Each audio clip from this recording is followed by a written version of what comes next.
Director of the FBI. After meeting with Mr. Patel and reviewing his record and questioning him at the hearing, I'm convinced he has neither the experience, the judgment, nor the temperament to lead the FBI. My Senate Republican colleagues are willfully ignoring myriad red flags about Mr. Patel, especially his recurring instinct to threaten retribution against his perceived enemies. This is an extremely dangerous flaw for someone who seeks to lead the nation's most powerful domestic investigative agency for the next 10 years. What is this all about? What is Patel's mission? It's pretty clear the first item on his mission is to revise history, to somehow blame the police for January 6th, to call the National Guard cowards in uniform, quote unquote. Cowards in uniform. Before his nomination, Mr. Patel was an endless source of outrageous conspiracy theories that benefit President Trump, claiming that January 6th was, quote, never an insurrection, quote unquote, and that the FBI was, quote, planning January 6th for a year. Planning January 6th for a year, he said of the FBI. It's not only dangerous, but what he's doing is irresponsible. Mr. Patel has even gone so far as producing and selling recordings of songs performed by the January 6 rioters who violently assaulted police officers. Mr. Patel calls these rioters political prisoners. Patel's sympathies are clearly for the convicted mobsters and not the police who were their victims. And now he wants to be the director of the #1 criminal investigative agency in the world. I was there that day on January 6th, as many of my colleagues standing here with me. Those insurrectionists are not political prisoners. They were rioters on a mission from Donald Trump. Before even being confirmed as FBI director, Mr. Patel was already seeking retribution on behalf of President Trump, despite his status as a private citizen. What is happening now, we verified through multiple whistleblowers inside this building and beyond. The new administration is cleansing the ranks of the FBI of anyone who may have participated in the investigation of January 6th. We are talking about 5,000 people in the FBI who were doing their duty as asked. 5,000 out of 38,000 who now stand subject to the new administration's scrutiny. Multiple whistleblowers have verified this information over and over again. Senior leaders with collectively 100 years of experience have been forced out, creating a leadership vacuum here at the FBI. Thousands of line agents fear losing their jobs simply because they were assigned to work on cases involving January 6th or President Trump. In the FBI's long history, this has never happened before. There was only one political person in the FBI, the director. All the others are professionals, law enforcement professionals, risking their lives for the safety of America. Mr. Patel has been open about his plans to dismantle the FBI and seek retribution. His directives as a private citizen have already thrown the Bureau into chaos before the actual vote. Mr. Patel will be a political and national security disaster if confirmed. My Judiciary Democratic colleagues and I have continually sounded the alarm. Now it is up to a handful of Senate Republicans as to whether they have the courage to step out and do publicly what they have told these FBI agents they want to do, and that is vote against Kash Patel. What is at stake is the future of the FBI, and I look forward to this vote today in the hopes that they'll come forward and join us in this effort. Next is Senator Whitehouse. Oh, what's his name? Senator, take it away. Sheldon Whitehouse. Thank you, Dick. Got to hold on to this. Yeah.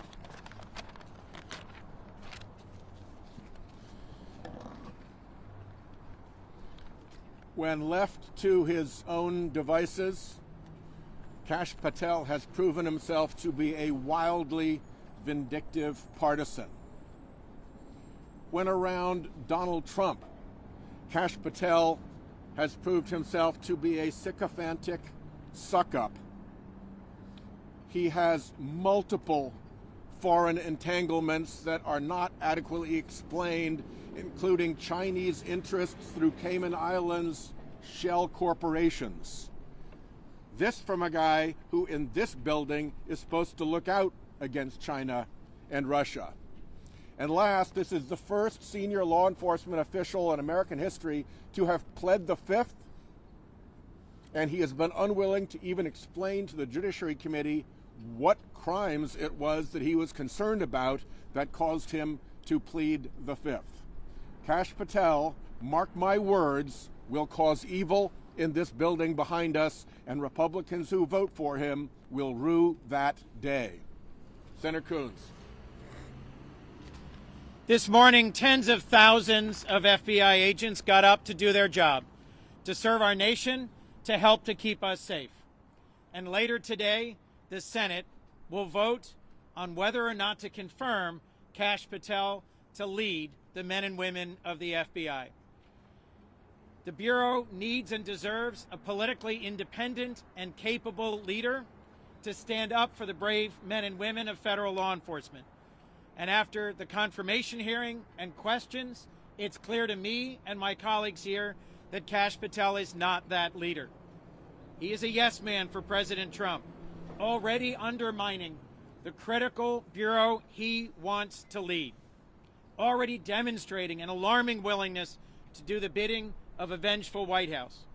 Whistleblowers have alleged he's helped orchestrate the purge of senior FBI agents, its leadership, and those involved in January 6 investigations before being confirmed.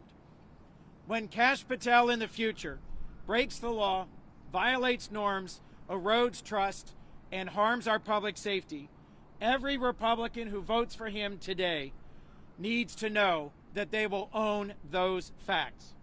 When he weaponizes the FBI, and he has literally said he plans to do just that, Republicans better hope that that weapon doesn't end up pointed at them. The men and women of the FBI who bravely serve our nation and who keep us safe at home and abroad deserve better than Kash Patel. Americans deserve better than Kash Patel. And we intend to vote against him for confirmation today. Next is Senator Blumenthal. Thank you, Senator Durbin, for your leadership. Thank you to my colleagues for their work.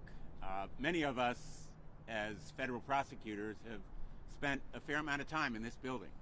As U.S. Attorney, I work closely with the FBI. Let me say, no building in our nation's capital better deserves the American flag than this one, because the FBI agents who work here, put their lives on the line, risk everything for our country, are patriots and heroes, and they deserve better than Kash Patel, who promised, I'm quoting, all FBI employees will be protected from political retaliation. He said it under oath. At that very moment, he was involved in directing covertly the purging of FBI employees based on political retribution. At the very moment, under oath, he was denying that there would be any political retribution. And in fact, in the days that followed, top leaders were fired, and a lot of employees were given word that they would be let go as well, simply because they were involved in a criminal investigation of Donald Trump to which they had been assigned. They did what they were assigned to do, and the result was political retribution. For all the reasons that my colleagues have outlined so well, and I think that, there are just overwhelming number of factors that argue he is unprepared and unqualified. He has an enemies list. He has these foreign entanglements. He has talked about and glorified the January 6th rioters as political prisoners. There's no question he is unqualified and unprepared. The only question is whether my Republican colleagues will do the right thing. And let me say to Republicans who may vote for Kash Patel, this vote will haunt you. You will be held accountable. You will rue the day of this vote if it's in favor of Kash Patel, because the American people will hold you accountable, and we will make sure that the American people know about this vote. And with that, let me introduce Senator Padilla. The first of our California delegation. Right. Good morning. I want to thank Ranking Member Durbin for bringing us together today. It's pretty clear to me what's going on. If you think back to President Trump's first term, his trademark strategy was to try to, quote, flood the zone, to muddy the waters, to put us in a state of constant chaos for the purpose of confusing the American people, make people feel overwhelmed with so much that happens in a single day, and to distract from the real dangers and threats that he represents. He's doing it again, and doing so to try to pull attention away from the extreme nominees he has put forward to serve not just in his cabinet, but in a number of high-level positions in the administration. So for people listening to us today thinking, well, maybe this is just politics as usual. Of course, Democrats are going to oppose President Trump's nominees. No, this is not a distraction. This is a real danger and a real threat. Only in the year 2025, when President Trump has the Republican Party basically in a headlock, can an extreme nominee like Kash Patel be put forward with the support of the president and seemingly the support of Republicans in the Senate. Kash Patel has consistently demonstrated, as you've heard over and over this morning, a complete lack of judgment, a lack of preparation, a lack of the independence necessary to serve as director of the FBI. So no, this isn't just politics. There is a real threat to the safety of Americans in every community across the country. If he is confirmed, the purging of law enforcement will continue. If he is confirmed, this department will be weaponized as he has threatened to do. If he is confirmed, Americans will be less safe. Now, we expect this from the president. The question now is to our Republican colleagues. Will they abide by their oath of office, their commitment to the Constitution, their loyalty to their own constituents, or will they too fall behind the wishes, behind the whims, behind the dangerous agenda of Donald Trump? That is a question at hand. And as you've heard from my other colleagues, not if, but when Kash Patel breaks the law, when the FBI misses an important lead and a crime is committed in the United States because the FBI was redirected to a political agenda, not our public safety, every member of this committee or every member of the Senate who votes for Kash Patel will also be held accountable. It's now my pleasure to introduce my colleague from the state of California, Senator Schiff. Thank you, Senator Padilla. More than 30 years ago, I served as an assistant U.S. attorney in Los Angeles for almost 6 years. There wasn't a finer law enforcement agency that I worked for at that time, nor have I witnessed in the 30 years since than the FBI. But inside that building right now, there is a purge going on. Inside that building, FBI agents who have dedicated their careers to protecting the public are being purged from their offices. Thousands of FBI agents have been sent questionnaires asking them about their work on the January 6th investigations. And let's just take a moment to understand what that's all about. On January 6th, a violent mob attacked the Capitol, beat police officers, bear sprayed them, gouged them in the service of an even bigger crime, which was stopping the peaceful transfer of power.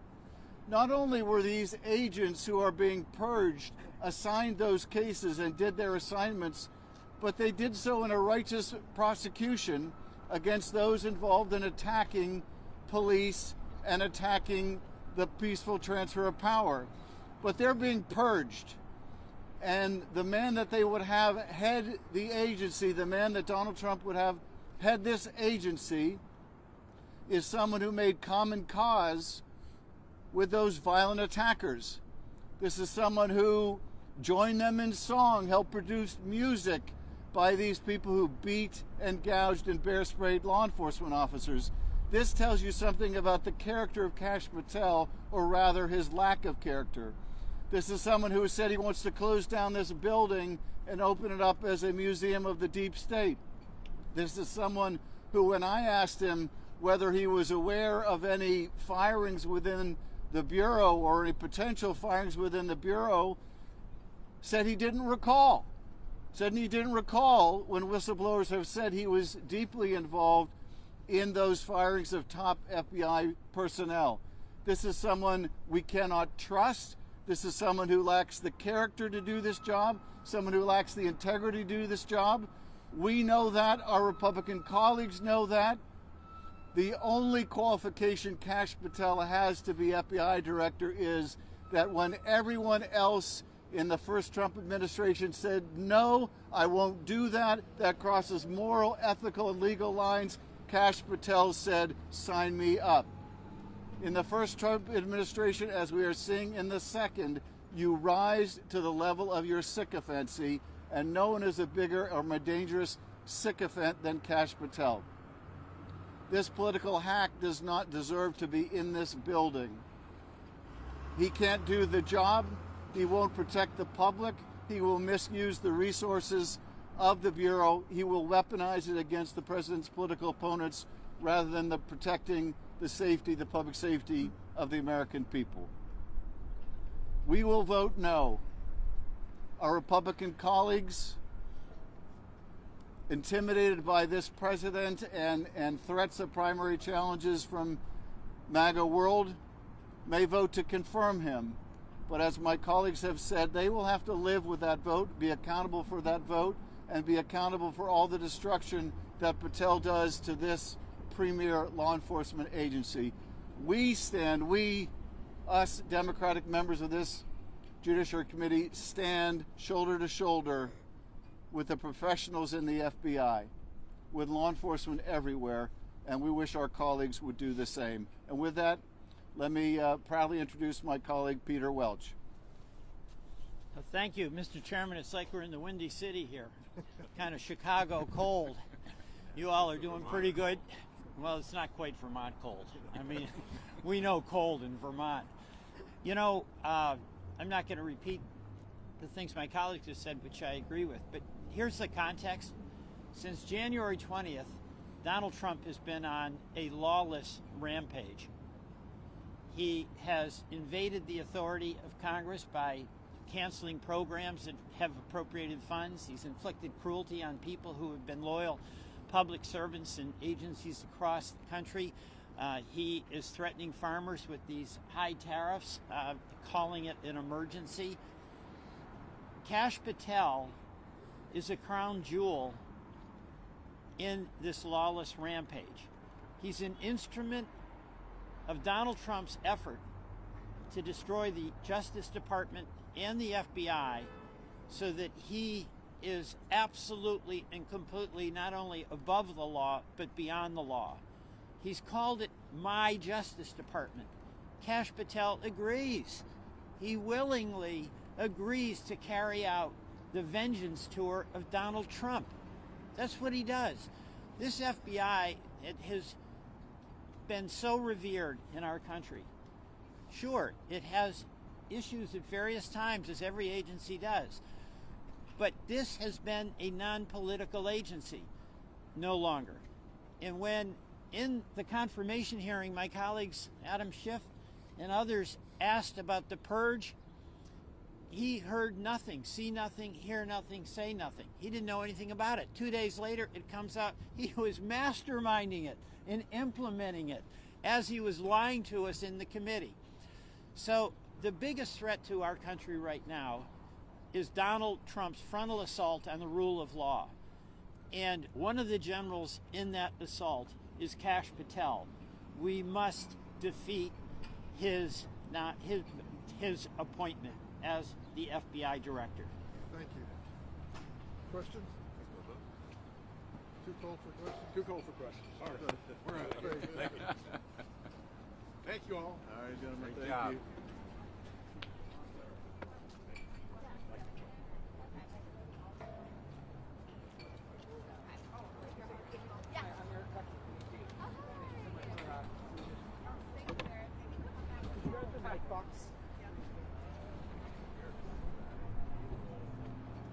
Morning.